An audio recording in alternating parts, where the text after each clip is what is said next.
ketahuilah wahai umatku, sesungguhnya Al-Quran dan kekuasaan suatu saat nanti akan berpisah. Sayaftarikoni, pakai sin tanpis. Artinya apa? Pada saat Rasulullah bersabda, kekuasaan dan Quran itu menyatu. Dan kekuasaan dengan Quran menyatu berjalan 13 abad lebih selama khilafah eksis. Ketika khilafah runtuh tahun 24, berpisahlah kekuasaan itu dari Al-Quran. Apa yang disabdakan oleh Nabi nyata, karena Nabi tidak berkata berdasarkan nafsu, melainkan berdasarkan wahyu. Wa ma yantiqu anil hawa in huwa illa wahyu yuha. Cek Nabi, ketahuilah sesungguhnya kitab suci Quran dengan kekuasaan akan berpisah. Ketika berpisah, apa kata Nabi? Fala tufarikul kitaba. Kamu jangan berpisah dengan kitab. Lebih baik berpisah dengan kekuasaan. Jadi oposisi dengan penguasa yang sekuler. Jangan kamu oposisi melawan Quran. Karena sieun lapar teh ya. Sieun lapar, sieun teu seubeul, sieun teu beunghar. Akhirna ngabelaan deket jeung kekuasaan. Padahal konsekuensinya adalah berseberangan, jadi oposisi terhadap Quran. Karasa teu? Karasa teu? Masya Allah.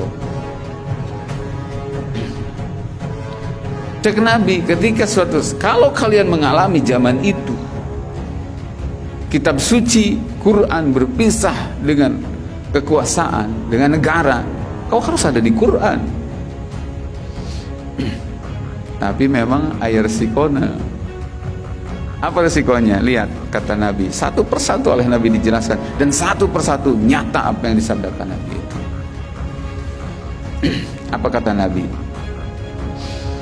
Ala innahu sayakunu alaikum umara yaqduna li anfusihim ma la yaqduna lakum. Nanti akan ada para umaro, ya, para penguasa dengan dalih menegakkan hukum, tapi hukumnya selalu memenangkan untuk mereka dan golongannya. Tidak pernah berpihak untuk kebaikan kalian, tapi untuk kebaikan dan keuntungan mereka saja. Ya, yaqduna li anfusihim ma la yaqduna lakum. Satu. Berikutnya nih, kata Nabi, in asaitumuhum qatalukum.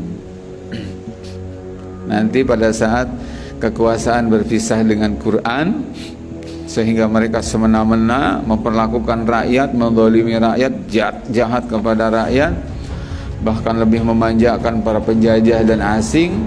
Kata Nabi, pada saat itu nanti, in asaitumuhum qatalukum. Kalau kamu melawan mereka, mereka akan bunuh kalian. Nabi udah bilang. Terus wa in ata'tumuhum adallukum. Kalau kalian ikuti mereka, mereka akan menyesatkan kalian. Jadi kata Nabi cuma dua, antara dibunuh atau disesatkan.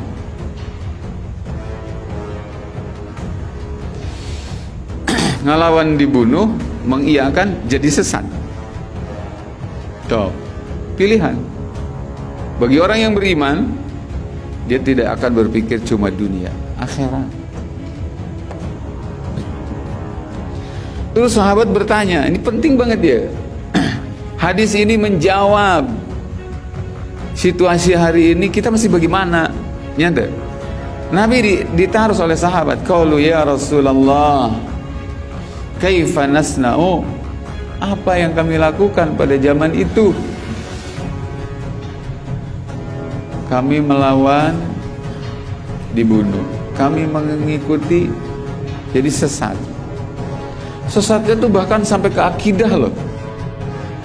Dan hari ini teman-teman semua, kita bisa menyaksikan betapa orang-orang yang hari ini merapat kepada para penguasa yang sekuler, yang sangat-sangat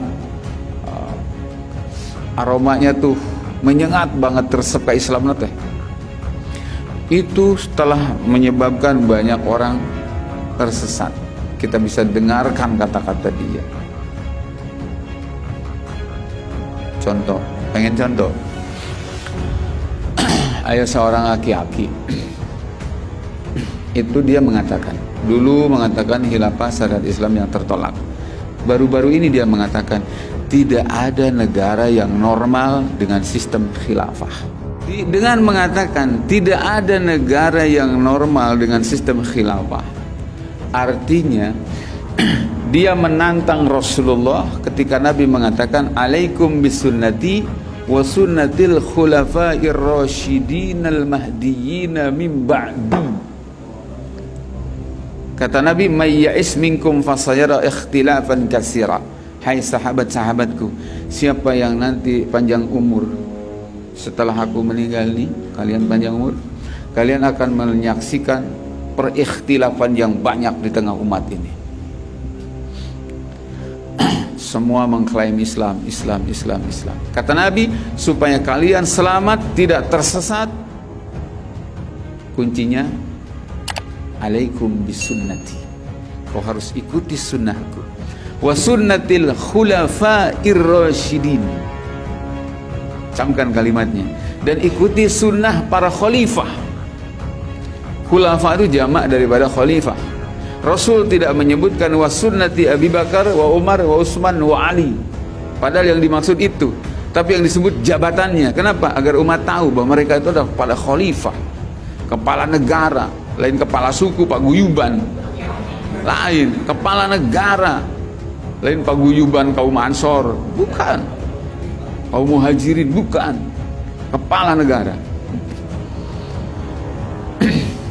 Dan ketika Nabi menyebutkan wasunnatil khulafa, itu Nabi pakai sifat ar-rasyidin.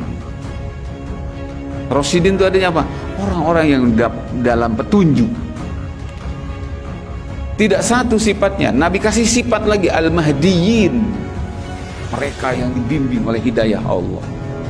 Karena mereka dalam petunjuk Allah, dalam hidayah dari Allah menjadi kepala negaranya, maka puncak negara yang paling normal adalah di zaman khalifah. Tapi si aki-aki yang ngomong tidak ada negara yang normal dengan sistem khilafah. Tong aneh.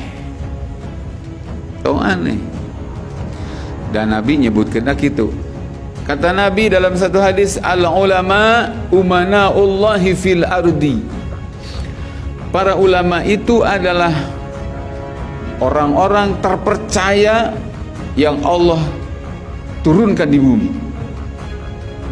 Ulama itu adalah sejatinya, aslinya ulama itu adalah makhluk-makhluk kepercayaan Allah. Umanaullahi fil ardi malam yukhalitu as-sultan, selama mereka tidak banyak campur dengan penguasa. Nabi yang bilang. Jadi lamun terlengket jeung para penguasa, dia bisa dipercaya. Mereka adalah kepercayaan Allah di bumi.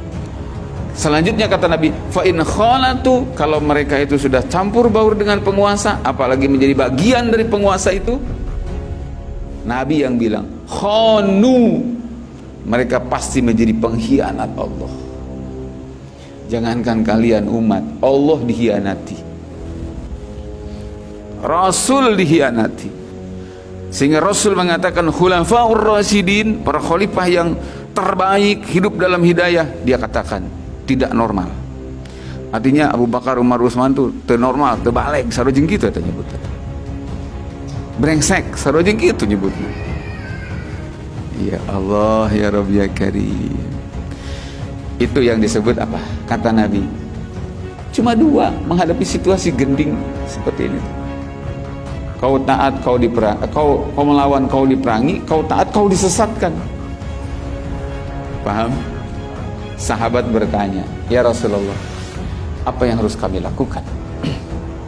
Jawaban Nabi, kama sona ashabu Isa bin Maryam. Kau harus berbuat sebagaimana para sahabat Nabi Isa bin Maryam. Kenapa? Nusyiru bil manashir. Mereka itu karena keimanannya oleh orang kafir sampai digergaji. Wa humilu 'alal khashab, dicincang-cincang. Kau harus seperti mereka, kata Rasulullah. Mautun fi ta'atillah khairun min hayatin fi maksiatillah. Mati karena taat kepada Allah itu yang berharga dibandingkan hidup dalam maksiat kepada Allah. Bisa disimpulkan? Bisa disimpulkan jemaah sekalian? Nah, itu hadis Nabi riwayat Imam